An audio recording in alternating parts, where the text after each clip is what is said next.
Dahil day off natin ngayon, sasabay natin to lalay. Ano lalay? Ay, atin natin sa school. Si Kaising. Ako si Bano. Pero hindi ako Bano sa totoong buhay. Isang napakagandang araw na naman. Maaliwalas yung kapaligiran. Walang nagbabadyang pag-ulan. Kaso ngayon may kulang. Kung ano ba ang aming ulam. Dito kasi ako nahihirapan. Yung pag-iisip ng araw-araw na ulam. Ngayong araw mamimili ako. Ito yung naisip ko. Masarap ngayon yung bulalo.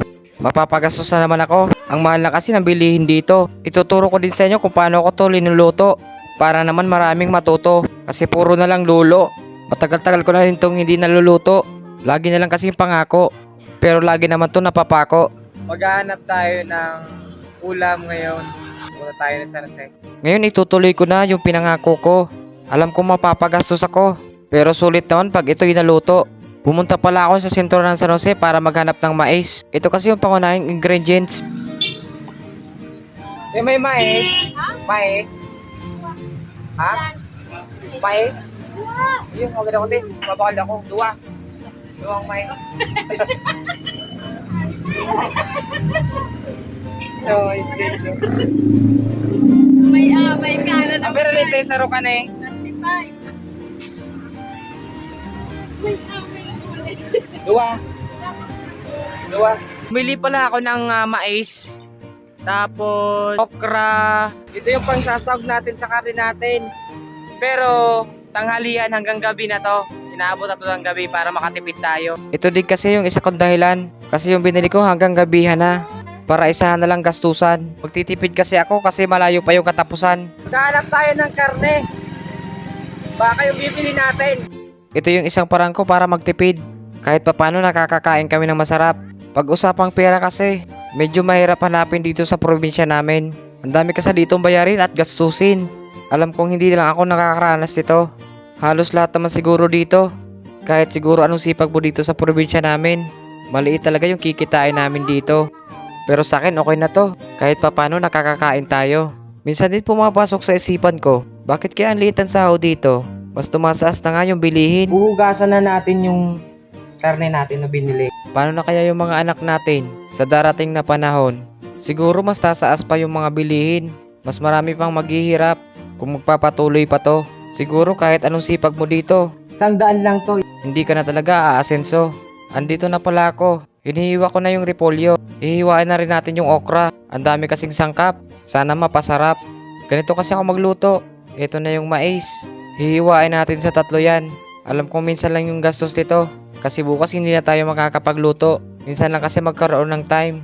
Kasi bukas magtatrabaho na naman. Hihiwain na lang natin tong sibuyas at bawang. Ito talaga yung pinaka-importante sa mga pampalasa.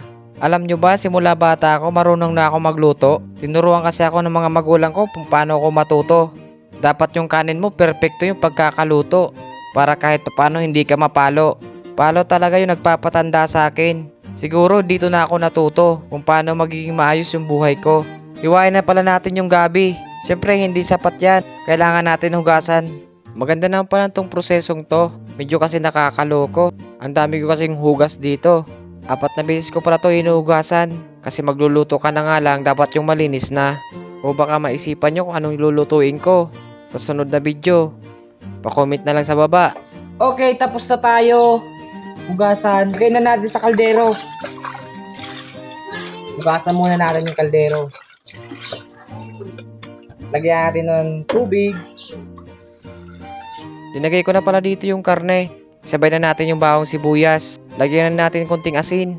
Huwag lang mapapadami kasi hindi na natin yan makakain. Lagyan na natin ng paminta at pamintang dahon. Huwag natin kalimutan si Magic Sarap. Pagkatapos niyan, isasaing na natin doon sa labas. Dalawang oras to bago maluto eh. Dito natin siya lulutuin. Tapog ang tawag dito sa amin, sa Bicol. Ano sa inyo? Ayan, niluluto na natin. Kung palang kumita, nasa link sa baba. Dahil sa 3 oras natin tong lulutuin, maghahanap tayo ng mga panggatong. Naalala ko tuloy nung bata pa ako. Pumupunta pa kami sa bukid para maghanap ng panggatong. At pagdating namin doon, bayabas yung inuuna namin. Kung ano-anong prutas yung nakikita namin. Minsan nga inaabot na kami ng gabi. Napapasaya kasi kami habang nasa taas ng puno. Walang iniisip para kumain. Asa na kaya yung kababata ko? Yung kababata kong palaging napapalo. Sanay na din ako sa ganitong mga lutuan. Dahil kinalakihan ko na to. Kahit isang posporo lang yung dalahin ko, talagang mapapaapoy ko. At habang naghihintay tayo, malapit na yata tong maluto. Sobrang init kasi dito. Hindi ko na pala to linuto sa gasol. Kasi gusto ko rin maranasan to. Matagal-tagal na kasi hindi ko nagagawa to. Yan, feed na yata to. Eto na, sinasalin ko na. Sana masarap yung resulta. Ang sarap maghigop ng sabaw. Baka mapapadami yung kanin ko nito. Matataob na naman yung kaldero. Masarap talaga dito pag mainit pa. Para malasang malasa. Inabot ako ng 3 oras sa pagluluto.